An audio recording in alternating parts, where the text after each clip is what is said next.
আৰু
চাওকচোন ইয়াত আপোনাৰ পাৰ্কিঙৰ ব্যৱস্থা কৰি ৰাখিছে সুন্দৰকৈ, তাত আপুনি গাড়ীখিনি থ'ব পাৰে আৰু ইয়াৰ পৰা আপুনি এইবিলাক ল'ব পাৰিব, ফুল চুল পৰা ধৰি চব ল'ব পাৰিব।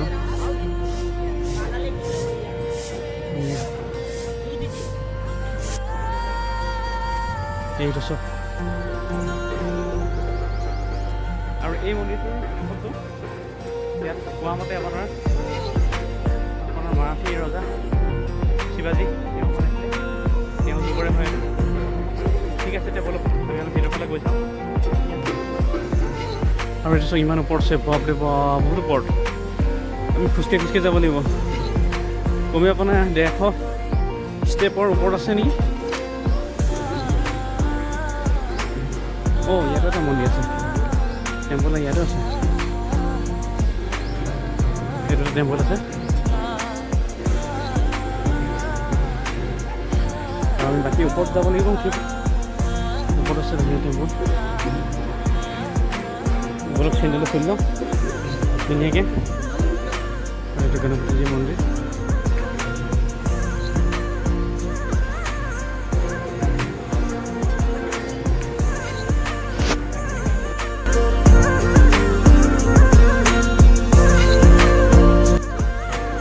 এইটো গণেশ মন্দিৰ আৰু ওপৰত আছে আপোনাৰ মা দেৱীৰ মন্দিৰ, মাতালী দেৱীটোৰ তালৈ আমি এতিয়া খোজকাঢ়ি যাব লাগিব ওপৰলৈ।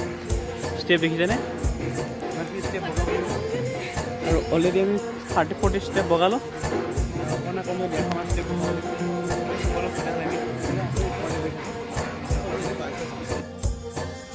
আৰু এই চতুশৃংগী টেম্পলটো হ'ল আপোনাৰ মা দুৰ্গা টেম্পল হয়, মানে দুৰ্গা দেৱী হয়।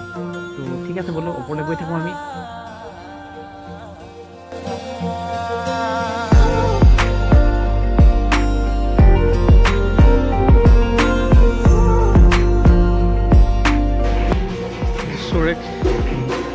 চেণ্ডেল জোতাবিলাক থৈ যাওঁ, যেনে মন্দিৰত আহিলে জোতা চেণ্ডেল থৈ যাব লাগে। তো ঠিক আছে, আৰু এই আছোঁ আমি ইমান তলৰ পৰা উঠি আহিলোঁ আৰু মন্দিৰ ছবি মিলি ইয়াত ওপৰত আছে কামাখ্যা টেম্পলৰ লেখা। তেতিয়াহ'লে বলক আমি ওপৰলৈ যাওঁ।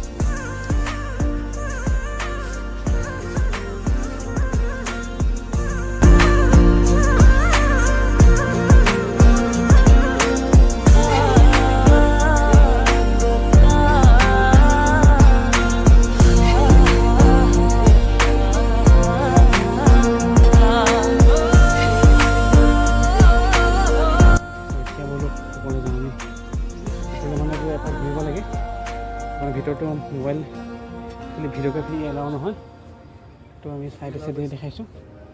এইটো একচুৱেলি মন্দিৰটো, ভিতৰতো কি ধুনীয়া মন্দিৰ আছে ন, মানে আপোনাৰ দুৰ্গা দেৱী তেওঁৰ হেৰি আছে। এটা পাহাৰৰ শিল কাটি কাটি বনোৱা হৈছে।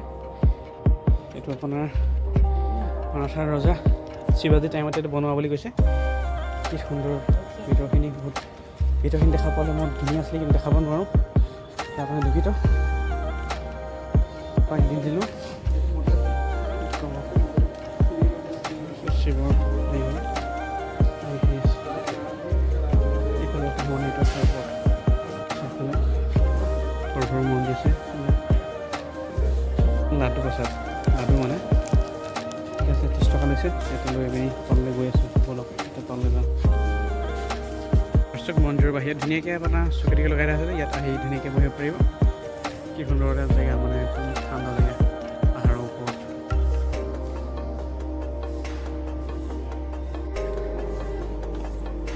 এতিয়া দৰ্শন কৰা হৈ গ'ল, তললৈ গৈ আছোঁ আৰু বেলেগ বেলেগ জেগা চাবলৈ গৈ আছোঁ। যিহেতু স্কিপ নকৰাকৈ চাব, ধুনীয়া হ'বলৈ গৈ আছোঁ।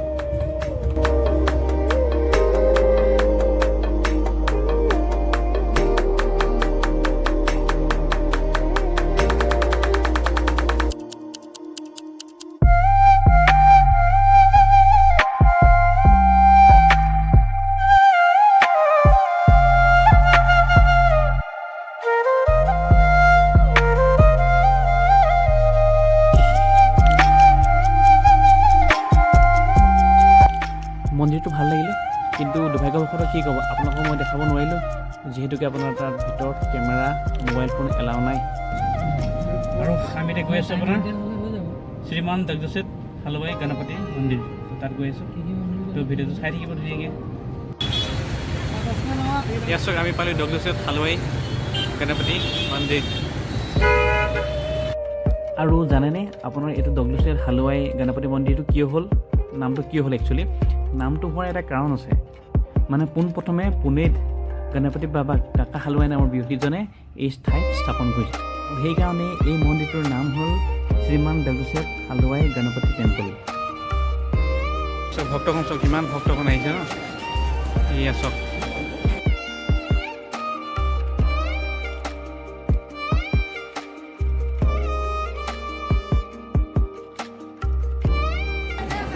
মাজে মাজে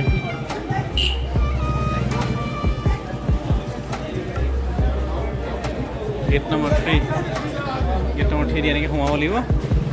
চেণ্ডেলবোৰ তাত থৈ ল'লোঁ, চেণ্ডেলবিলাক আপোনাৰ এটা দেখিছে, চেণ্ডেলবিলাক তাত থৈ ল'লোঁ, তাত ফ্ৰী হয়। খালি পইচাও লয় তাত, যদি আপোনাৰ পইচা দিম বুলি বিচাৰে দিব পাৰে।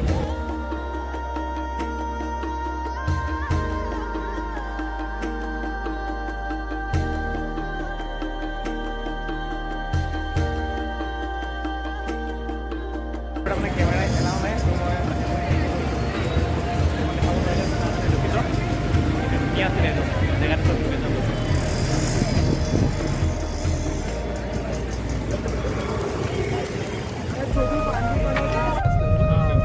ये मतलब ऐसे सिर्फ 3 रास्ते, इधर से इधर से, तीनों रास्ते पे सब गणपति এইখন আছোঁ আপোনাৰ পুৰণা পুনে।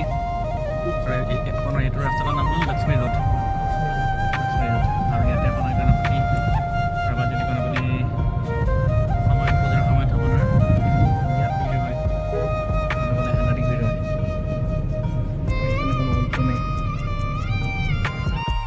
আৰু চব এয়া আমি পালে স্বৰ্গেট, আৰু ইয়াৰ পৰাই আপুনি বিভিন্ন ঠাইলৈ যাব পৰাকৈ বাছবিলাক পাব। আৰু ওপৰত যে দেখিছে আপোনাৰ এইটো মেট্ৰ' লাইন, আপোনাৰ মেট্ৰ' ট্ৰেইন কিছুমান বনি আছে আৰু কিছুমান লাইনত অপাৰেশ্যন হৈ গ'ল। আৰু এইটো ভিডিঅ' ইয়াতে সামৰি মাৰিছোঁ, আৰু নেক্সট আহি আছে চিনহাগাত ফৰ্ট আৰু ইস্কন টেম্পল। ঠিক আছে, এতিয়ালৈ বাই বাই।